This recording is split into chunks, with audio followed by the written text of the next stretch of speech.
ಸಖತ್ ಖಾರ ಬಣ್ಣ ಮತ್ತು ರುಚಿ ಆಚಿ ಚಿಲ್ಲಿ ಪೌಡರ್. ಇನ್ನು ಈ BJP ಕಾರ್ಯಕರ್ತೆಯನ್ನು ವ್ಯವಸ್ಥೆಗೊಳಿಸಿದ್ದು ಹುಬ್ಬಳ್ಳಿ ಘಟನೆ, ಅದಕ್ಕೆ ಸಂಬಂಧಪಟ್ಟಾಗ ಮಾತಾಡಬೇಕು. ಅದಕ್ಕೊಂದು ಹೊಸ ಟ್ವಿಸ್ಟ್ ಸಿಕ್ಕಿದೆ. ಈ ಕುಟುಂಬಗಳ ನಡುವಿನ ರಾಜಕೀಯ ಇದೆಯಲ್ಲ, ಅದು ಈ ಏರಿಯಾದಲ್ಲಿ ನಮ್ಮ ಅಧಿಪತ್ಯ ಸ್ಥಾಪನೆ ಮಾಡಬೇಕು ಅನ್ನುವಂಥ ಒಂದು ಮನೋಭಾವನೆ ಇದೆಯಲ್ಲ, ಅದು ಹೆಂಗಿದೆ ನೋಡಿ. ಇದು ವೈಯಕ್ತಿಕ ಜಟಾಪಟಿ. ಆ ವೈಯಕ್ತಿಕ ಜಟಾಪಟಿ ಇಲ್ಲಿ ತನಕ ಬಂದು ನಿಂತಿದೆ. ಸುವರ್ಣ ಮತ್ತು ಸುಜಾತ, ಒಬ್ಬರು BJP ಕಾರ್ಯಕರ್ತೆ, ಮತ್ತೊಬ್ಬರು ಕಾಂಗ್ರೆಸ್ನ ಕಾರ್ಪೊರೇಟ್ರು. ಇವರಿಬ್ಬರ ನಡುವಿನ ಜಗಳ, ಕಿತ್ತಾಟ ಅದು ಇಲ್ಲಿ ತನಕ ತಂದು ನಿಲ್ಲಿಸಿದೆ. ದೊಡ್ಡ ರಾದ್ಧಾಂತ ಆಗಿ ಅದಾದ ಮೇಲೆ ಇದಕ್ಕೆ ಸಂಬಂಧಪಟ್ಟಂಗೆ ಶಶಿಕುಮಾರ್ ಕೂಡ ಉತ್ತರ ಕೊಟ್ಟರು.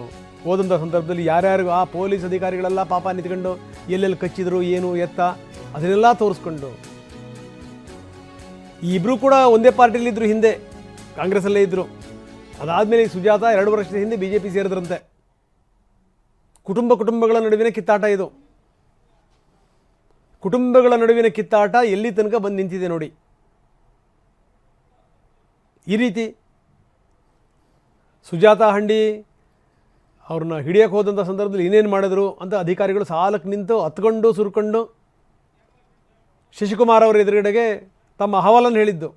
ಇನ್ನು ಇದಕ್ಕೆ ಸಂಬಂಧಪಟ್ಟಂಗೆ 9 ಜನರ ವಿರುದ್ಧ FIR ದಾಖಲಾಗಿದೆ. ಈಗ FIR ದಾಖಲಾಗಿದೆ, ಈಗ ಕರೆದು ವಿಚಾರಣೆ ಮಾಡ್ತಾರೆ. ಇದ್ರ ಬಗ್ಗೆ ತನಿಖೆ ಆಗುತ್ತೆ. ಈಗ ಹುಬ್ಬಳ್ಳಿ ಧಾರವಾಡ ಪಾಲಿಕೆ ಕಾಂಗ್ರೆಸ್ ಸದಸ್ಯೆ ಸುವರ್ಣ, ಡೇವಿಡ್, ಒಟ್ಟು 9 ಜನ. ಸುಜಾತ ಅವರ ಬ್ರದರ್ ಇದಕ್ಕೆ ಸಂಬಂಧಪಟ್ಟಂಗೆ ಒಂದು ಕೇಸನ್ನು ದಾಖಲಿಸಿದರು, ದೂರು ಕೊಟ್ಟಿದ್ದರು. ನಮ್ಮ ಮೇಲೆ ಕೊಲೆ ಯತ್ನ ಮಾಡಲಾಗಿದೆ, ನಮಗೆ ಪ್ರಾಣ ಬೆದರಿಕೆ ಇದೆ, ನಮಗೆ ಗಲಭೆ ಮಾಡಿದ್ದಾರೆ ಅಂತ. ಹೀಗಾಗಿ ಸುಮಾರು 8 ಸೆಕ್ಷನ್ಗಳನ್ನು ಜಡಿಯಲಾಗಿದೆ, ಬೇರೆ ಬೇರೆ ಸೆಕ್ಷನ್ಗಳು. FIR ಕೂಡ ದಾಖಲಾಗಿದೆ. ಇನ್ನು BJP ಅದನ್ನು ಅಸ್ತ್ರವನ್ನಾಗಿ ಮಾಡಿತ್ತು, ನೆನೆ ಪ್ರತಿಭಟನೆ ಆಗಿತ್ತು. ಇವತ್ತು BJPಯ ಮಹಿಳಾ ಮೋರ್ಚಾದ ಅಧ್ಯಕ್ಷೆ ಬರ್ತಾರೆ ಸುಜಾತ ಅವ್ರ ಮನೆಗೆ ಬೆಳಗ್ಗೆ 11 ಗಂಟೆಗೆ. ಸಿ ಮಂಜುಳಾ, BJP ಮಹಿಳಾ ಘಟಕದ ಅಧ್ಯಕ್ಷೆ, ಆಕೆ ಸುಜಾತ ಅವ್ರನ್ನ ಭೇಟಿ ಮಾಡ್ತಾರೆ, ಘಟನೆಯ ವಿವರಗಳನ್ನು ಪಡಿತಾರೆ, ಏನಾಯಿತು ಏನು ಅಂತ. ಇನ್ನು ಸುಜಾತ ಕುಟುಂಬಕ್ಕೆ ಧೈರ್ಯ ತುಂಬುವಂಥ ಪ್ರಯತ್ನವನ್ನು ಕೂಡ ಮಾಡ್ತಾರಂತೆ. ಬನ್ನಿ, ನಮ್ಮ ಪ್ರತಿನಿಧಿ ಸಂಜಯ್ ಈಗ ನಮ್ಮೊಂದಿಗೆ ನೇರ ಸಂಪರ್ಕದಲ್ಲಿದ್ದಾರೆ. ಸಂಜಯ್, ನಾವು ನೋಡ್ತಾ ಇದ್ದೀವಿ ನೋಡಿ, ಇಬ್ಬರ ನಡುವಿನ ಕಿತ್ತಾಟ, ಹುಚ್ಚಾಟಗಳು ಎಲ್ಲಿ ತನಕ ಬಂದುಬಿಡುತ್ತೆ. ಜೊತೆಗೇನು ಅಂದರೆ ಹೆಂಗೆ ಇದು ಕ್ಷೋಭೆಗೆ ಕಾರಣ ಆಗುತ್ತೆ, ನಂಬರ್ 1. ಜೊತೆಗೇನು ಅಂದರೆ ಕುಟುಂಬಗಳ ನಡುವಿನ ಕಾದಾಟಗಳು ಎಲ್ಲಿ ತನಕ ತಂದು ನಿಲ್ಲಿಸ್ಬಿಡ್ತವೆ ಅಂತ ಪಕ್ಷಗಳ ನಾಯಕರುಗಳೆಲ್ಲ ಬಂದು ನಿಂತ್ಕೊಂಡ್ಬಿಡ್ತಾರೆ, ಅಂಥ ಒಂದು ಸ್ಥಿತಿ ಬಂದುಬಿಡುತ್ತೆ. ಜೊತೆಗೇನು ಅಂತಂದರೆ ಇಲ್ಲಿ ತನಕ ಒಂದೇ ಪಕ್ಷದಲ್ಲಿದ್ದಂಥವರು ಈಗ 2 ವರ್ಷದಿಂದ ಈ ಸುಜಾತ BJP ಬಂದಿರೋದು, ದೊಡ್ಡ ರಾದ್ಧಾಂತವೇ ನಡೆದು ಹೋಯಿತು. ಅದು ದೊಡ್ಡ ಸದ್ದಾಯಿತು, ದೊಡ್ಡ ಸುದ್ದಿ ಆಯಿತು. ಈಗೇನು ಅಂದರೆ ಅದು ಇನ್ನೂ ಕೂಡ ಮುಂದುವರೆದಿದೆ. BJP ನಿನ್ನೆ ಪ್ರತಿಭಟನೆ ಮಾಡಿದೆ. ಇವತ್ತು BJPಯ ಅಧ್ಯಕ್ಷೆ ಕೂಡ, ಮಹಿಳಾ ಅಧ್ಯಕ್ಷೆ ಕೂಡ ಇವತ್ತು ಬರ್ತಾ ಇದ್ದಾರೆ. ಏನಿದೆ ಹೆಚ್ಚಿನ ವಿವರ?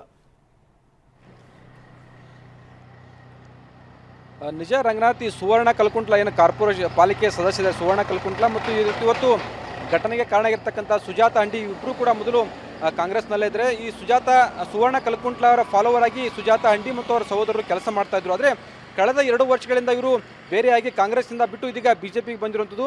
BJPಗೆ ಬಂದ ಮೇಲೆ ಸುವರ್ಣ ಕಲ್ಕುಂಟ್ಲ ಮತ್ತು ಈ ಸುಜಾತ ಹಂಡಿ ಕುಟುಂಬದ ನಡುವೆ ವೈಷಮ್ಯ ಇರುವಂಥದ್ದು, ಕ್ಷುಲ್ಲಕ ಕಾರಣಕ್ಕೋಸ್ಕರ ಅನೇಕ ರೀತಿಯ ಜಗಳಗಳು ನಡೆದಿದ್ವು.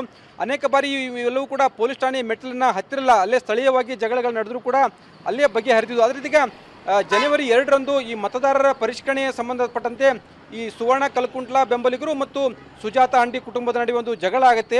ಇದೇ ಒಂದು ಸಣ್ಣ ಜಗಳ ಇದು ವಿಕೋಪಕ್ಕೆ ಹೋದ ಪರಿಣಾಮವಾಗಿ ಇದೀಗ ದೊಡ್ಡ ಸಂಚಲನಕ್ಕೆ ಕಾರಣವಾಗಿರುವಂಥದ್ದು. ಸುಜಾತ ಹಂಡಿಯನ್ನು ವ್ಯವಸ್ಥೆ ಮಾಡಿ ಥಳಿಸಿದರಂತ ಒಂದು ಆರೋಪ. ಜೊತೆಗೆ ಅಂತಂದರೆ ಪೊಲೀಸರು ಆರೋಪವನ್ನು ಕೂಡ ಅಲ್ಲಗೆಳೆದಿರುವಂಥದ್ದು. ಇದ್ರ ಜೊತೆಗೆ ಏನಂತಂದರೆ ಇದೀಗ ನಾವು ಮೊದಲು ಸುವರ್ಣ ಕಲ್ಕುಂಟ್ಲ ಮತ್ತು ಅವರ ಬೆಂಬಲಿಗರು ನಮ್ಮ ಮೇಲೆ ದೂರನ್ನು ಕೊಟ್ಟಾಗ ಪೊಲೀಸರು ದೂರನ್ನು ಸ್ವೀಕರಿಸಿದ್ರು. ಆದರೆ ನಾವು ಅವರ ವಿರುದ್ಧ ದೂರನ್ನು ಕೊಟ್ಟಾಗ ಪೊಲೀಸರು ದೂರನ್ನು ಸ್ವೀಕರಿಸಿರಲಿಲ್ಲ ಅನ್ನೋದೊಂದು ಆರೋಪವನ್ನು ಈ ಸುಜಾತ ಹಂಡಿ ಮತ್ತು ಕುಟುಂಬದವರು ಮಾಡಿದ್ರು. ಈ ಹಿನ್ನೆಲೆಯಲ್ಲಿ ನಿನ್ನೆ BJP ಸಾಕಷ್ಟು ಒಂದು ಹೋರಾಟವನ್ನು ಕೂಡ ಮಾಡಿತ್ತು. ತದನಂತರ ಅಂತಂದರೆ ಸುಜಾತ ಹಂಡಿ ಸಹೋದರ ಮರಿಯಾ ದಾಸ್ ನಿನ್ನೆ ಕೇಶವಪುರ ಪೊಲೀಸ್ ಠಾಣೆಯಲ್ಲಿ ಸುವರ್ಣ ಕಲ್ಕುಂಟ್ಲ ಮತ್ತು ಅವರ ಬೆಂಬಲಿಗರ ಮೇಲೆ ದೂರನ್ನು ನೀಡಿರುವಂಥದ್ದು. ಈಗಾಗಲೇ 9 ಜನರ ವಿರುದ್ಧ ದೂರು ದಾಖಲಾಗಿರುವಂಥದ್ದು. ಇದರ ನಡುವೆ ಈ ಪ್ರಕರಣವನ್ನು ಬಿಜೆಪಿ ಗಂಭೀರವಾಗಿ ಪರಿಗಣಿಸಿರುವಂಥದ್ದು. ಈಗ ನಿನ್ನೆ ಹುಬ್ಬಳ್ಳಿಯಲ್ಲಿ ದೊಡ್ಡ ಮಟ್ಟದಲ್ಲಿ ಪ್ರತಿಭಟನೆ ನಡೆಸಿದ್ದು. ಇವತ್ತು ಬಿಜೆಪಿ ಮಹಿಳಾ ಮೋರ್ಚಾದ ಅಧ್ಯಕ್ಷೆ ಸಿ ಮಂಜುಳಾ ಅವರು ಈ ಸುಜಾತ ಅಂಡಿ ಮನೆಗೆ ಭೇಟಿ ನೀಡಲಿದ್ದಾರೆ. ಕುಟುಂಬಕ್ಕೆ ಧೈರ್ಯ ನೀಡುವುದರ ಜೊತೆಗೆ ಅವರಿಗೆ ಸಾಂತ್ವನ ಹೇಳುವಂಥ ಒಂದು ಕೆಲಸವನ್ನು ಕೂಡ ಮಾಡ್ತಾ ಇದ್ದಾರೆ. ಇನ್ನು ವಿವಸ್ತ್ರ ಪ್ರಕರಣ ಸಾಕಷ್ಟು ಒಂದು ರಾಜಕೀಯಗೊಳ್ತಾ ಇದೆ. ಒಂದು ಕಡೆ ಕಾಂಗ್ರೆಸ್ನ ನಾಯಕರು ಇದನ್ನ ಸಂಪೂರ್ಣವಾಗಿ ಅಲ್ಲಗೆಳ್ತಾ ಇದ್ರೆ, ಬಿಜೆಪಿಯವರು ವಿವಸ್ತ್ರಗೊಳಿಸಿದ್ದು ನಿಜ, ಜೊತೆಗೆ ಪೊಲೀಸರ ಒಂದು ಕಸ್ಟಡಿಯಲ್ಲೇ ಈ ರೀತಿ ಘಟನೆ ಆಗಿರೋದಕ್ಕೆ ಇದಕ್ಕೆಲ್ಲ ಪೊಲೀಸರು ಮತ್ತು ಕಾಂಗ್ರೆಸ್ನ ಕುಮ್ಮಕ್ಕೆ ಕಾರಣ ಅಂತ ಒಂದು ಆರೋಪನ ಮಾಡ್ತಾ ಇರುವಂಥದ್ದು. ರಂಗನಾಥ್, ಎಸ್, ಧನ್ಯವಾದ ತಮ್ಮೆಲ್ಲ ಮಾಹಿತಿಗೆ.